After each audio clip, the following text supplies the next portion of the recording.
ये आदमी यहाँ से देख रहा है, तो उसमें डिफरेंस आता है। परसेप्शन जो है लोगों का, दोनों का समझने की जो शक्ति है वो अलग हो जाए, क्योंकि लेयर ऑफ और डिग्री ऑफ कंसिस्टेंस। तो इस हेलो एवरीवन, नमस्कार, very good morning to all of you. आज का जो टॉपिक है जो आप लोग के साथ मैं शेयर करना चाहता हूँ वो है degree of consistence and world piece.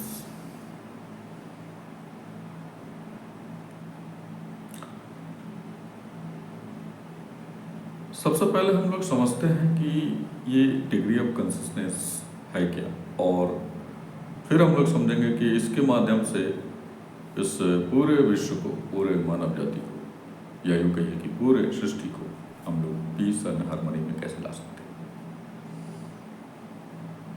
है ना। देखिए, एक छोटा सा एग्जांपल से समझते हैं हम लोग।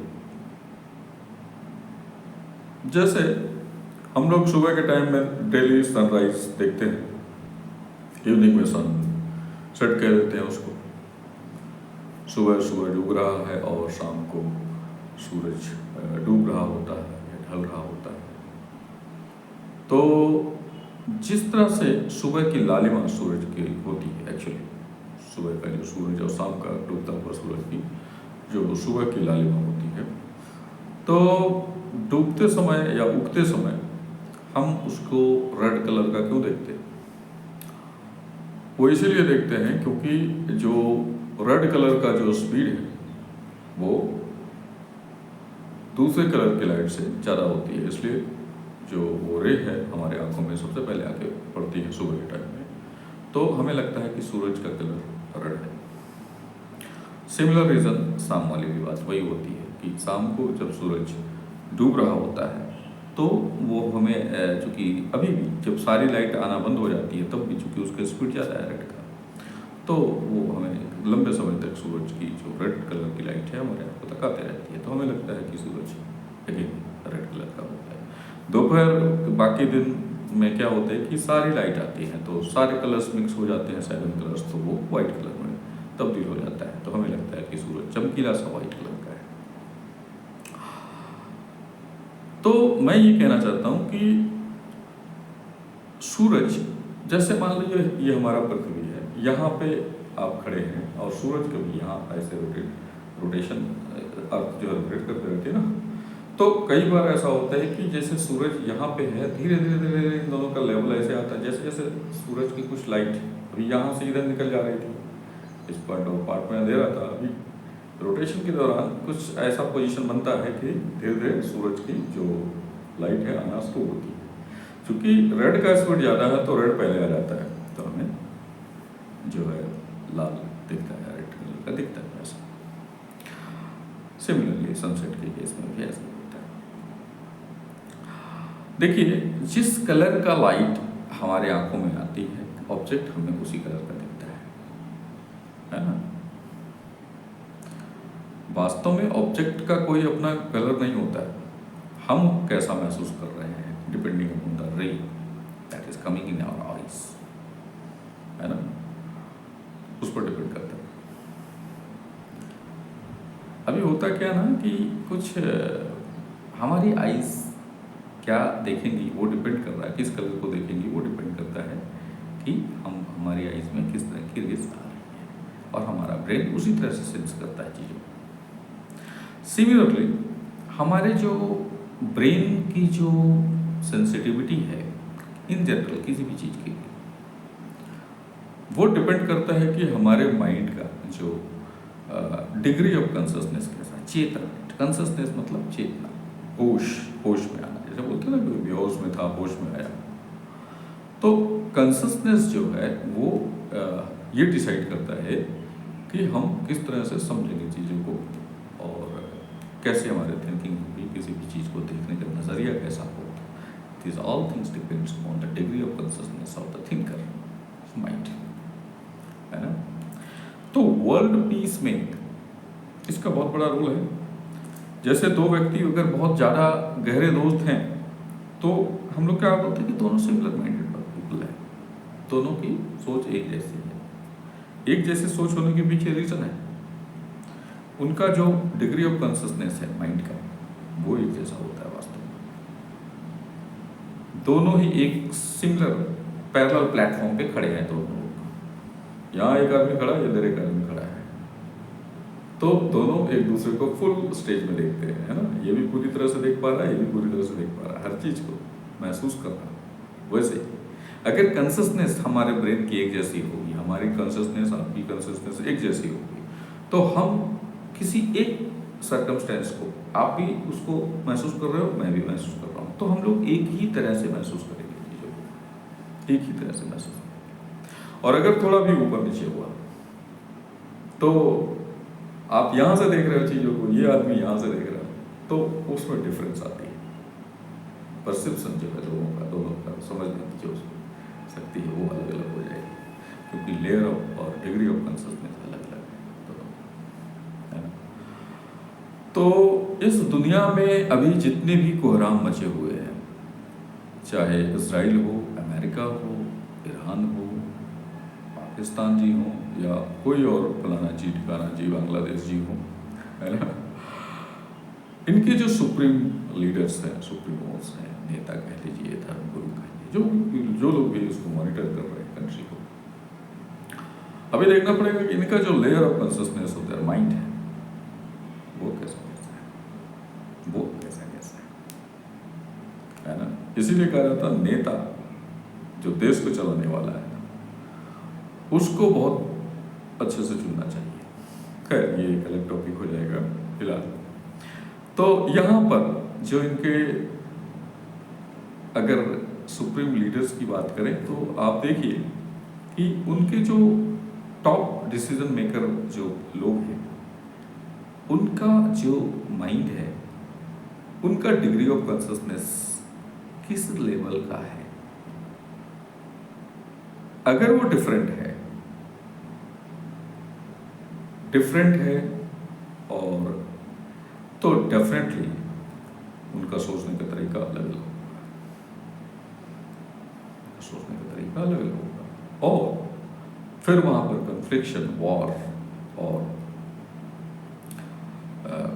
एशिया देश, ये सब चीजें की जन्म होगी उनकी, है ना। क्रोध पैदा होगा, जलन पैदा होगी, एक दूसरे से आगे निकलने की होड़ पैदा होगी। ये सारी चीज़ें डिपेंड करता है कि उन सभी का जो डिग्री ऑफ कॉन्शियसनेस कैसा है ना।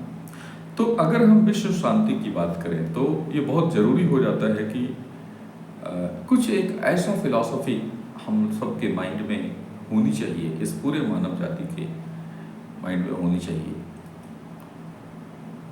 जिसका जो डिग्री ऑफ कॉन्शियसनेस है एक जैसा होने में मदद करे। मतलब ऐसा एक फिलॉसफी हम लोग फॉलो अप करें जिसमें कि एक जैसी सोच हो, जो कि बहुत मुश्किल काम है, आसान नहीं, लेकिन ये आसान भी है और मुश्किल भी है। आसान इसलिए है क्योंकि जिस दिन आप अपने स्वरूप को पहचान लेते हैं तो स्वरूप तो एक ही है सबका, है ना। मुश्किल इसलिए है कि इस लेवल तक इनकी डिग्री ऑफ कॉन्शियसनेस का डिफॉर्मेशन हो चुका है पूरे सिविलाइजेशन की, ह्यूमन सिविलाइजेशन की, कि उसको दोबारा से अभी बेसिक लेवल पे जाना बड़ा मुश्किल काम है, बड़ा ही मुश्किल काम है। भारत में लोग जातियों और धर्मों में बटे हुए हैं, कारण क्या? डिग्री ऑफ कॉन्शियसनेस अलग अलग है ना। कोई अपने को नीचे जाति का समझ लेता है, कोई अपने को ऊंचा जाति का समझ लेता है, कोई ऊंचे धर्म का समझता है अपने को, कोई नीचे धर्म का समझता है। ये सब क्या है? उससे पागलपंती है। ये सब पागलपंती के अलावा कुछ भी नहीं है। एक्चुअली हर कोई ऊंचा जाति का है, नीचा जाति का है कौन? कोई नहीं है भाई। Everyone is the son of the almighty. So how is it possible that you are from lower caste background. What is lower caste and higher caste? Everyone is son and daughter of the Almighty. It's quite madness. But ये चीज़ तो आपको तब समझ में आएगी जब आपका जो डिग्री ऑफ कंसिस्टेंस है उस लेवल पे जाए कि आपको ये फील आए यार मैं तो ये बॉडी हुई नहीं, मैं तो उस ऑलमाइटी का सन हूँ, डॉटर हूँ। और ये चीज़ें तभी आपको समझ में आएंगी जब आप भगवत गीता जैसे फिलॉसफी को अपनाएं, है ना। भगवत गीता ही एकमात्र ऐसी फिलॉसफी है पूरे विश्व में जो आपको एक प्योर फॉर्म में डिग्री ऑफ कॉन्शियसनेस को ला सकती है आपके माइंड। तो भगवत गीता को कई लोग सोचते हैं कि हम डेली पढ़ेंगे 24 श्लोक और जो भी है तो हमारा कल्याण हो जाएगा। कुछ नहीं होने वाला उससे। उसको महसूस करने की जरूरत है, उसको अपने जीवन में डालने की जरूरत है। वो चीज़ आप ला सकते हैं किसी अच्छे धर्मगुरु के माध्यम से, या फिर आप भागवत गीता का पाठ पढ़िए, ठीक है, लेकिन सिर्फ पढ़ना जरूरी नहीं है। लेकिन हाँ, पढ़ने से आपकी शुरुआत हो जाएगी। आप धीरे धीरे जागृत मन, आपका जो स्लीपिंग कंडीशन में है अभी, वो जागृत अवस्था में आ जाएगी। तो मेरा कहने का मतलब ये है, सिंपल, इसका बहुत ज़्यादा टाइम नहीं लगाऊंगा मैं आपकी, कि अगर आप वाकई विश्व शांति की बात सोचते हैं या आत्म शांति की भी बात सोच रहे हैं खुद की, कि भाई मेरे को एंजाइटी ना हो, मुझे टेंशन ना हो, डिप्रेशन ना हो, तो आप भगवत गीता पढ़ना शुरू करें, ठीक है।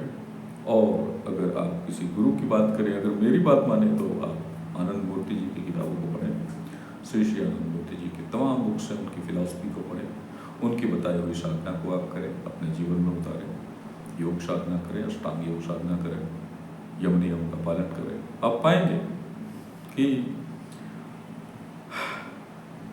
गुरु कहीं अंदर ही बैठा हुआ है आपके, कहीं बाहर ढूंढने की जरूरत नहीं है।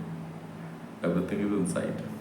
बाकी ये सुनने से ज़्यादा महसूस करने की बात है, तो इसको आप स्वयं भी फॉलो करें और बच्चों में आने दें इस चीज़ को, ताकि हमारे बच्चे एक उच्च श्रेणी के विश्व का निर्माण कर सकें। और एकमात्र यही उपाय है विश्व शांति का, और किसी भी तरीके से आप विश्व में शांति कायम नहीं कर सकते। एक बार आप इन बातों पे अमल करके तो देखिए, है ना। Thank you so much. आज के लिए इतना काफ़ी, अपना ख्याल रखिए।